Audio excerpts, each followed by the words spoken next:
authority to give us the breakdown as to who the Ministry of Finance has paid.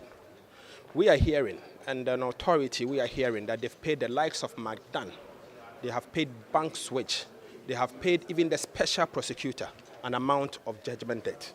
As to whether they qualify to receive that amount is something we'll have to investigate it. And that is why I requested from the minister responsible for finance to give us the breakdown. My argument is in the case of Bank Switch, and you will notice that the minister in his answer, he said that about 80 million Ghana cedis was paid to one particular company. I suspect that is Bank Switch, and that is why I asked that question, because we have asked that if it's for Bank Switch does not deserve that 80 million. Because before we left office, we had negotiated with Bank Switch that we are not going to pay that 80 million Ghana cedis as interest. And Bank Switch has written to accept that position, and we have letters to that effect. So I'm surprised that they have made that payment. Again, in the case of McDan does not qualify to be paid judgment debt, because as long as we are concerned, it is not a judgment and we don't know anything about it. So we are asking for further and better particulars on that matter before we can come pop up, because in the first place, we dispute that we left behind about 200 million being a judgment debt.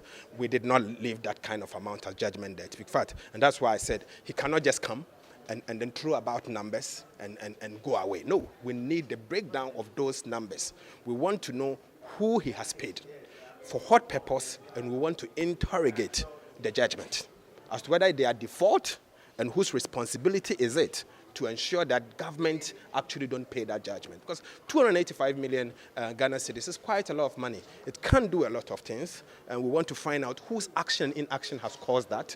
We want to also be sure that those people that they've paid to, whether they qualify to receive that payment or they do not qualify to receive that payment. Because I'm alarmed. I don't think Bank Switch qualifies to receive 80 million Ghana cedis. I also don't think that McDan deserves a payment of some money. We are waiting for the details. And I also don't think that in the case of special prosecutor that we are hearing, I hear he went to court, there's a default judgment, and the special prosecutor has been paid some amount for the fact that he was wrongfully sacked as a Minister of State. Whether that qualifies as judgment debt or not, we want to seek further and better particulars. And that's why we asked the minister. The minister failed, or in other words, probably refused to provide us the breakdown of this judgment debt. And I believe that the media must join us to ask the Ministry of Finance to provide us the breakdown of the 285 million Ghana cedis being judgment debt.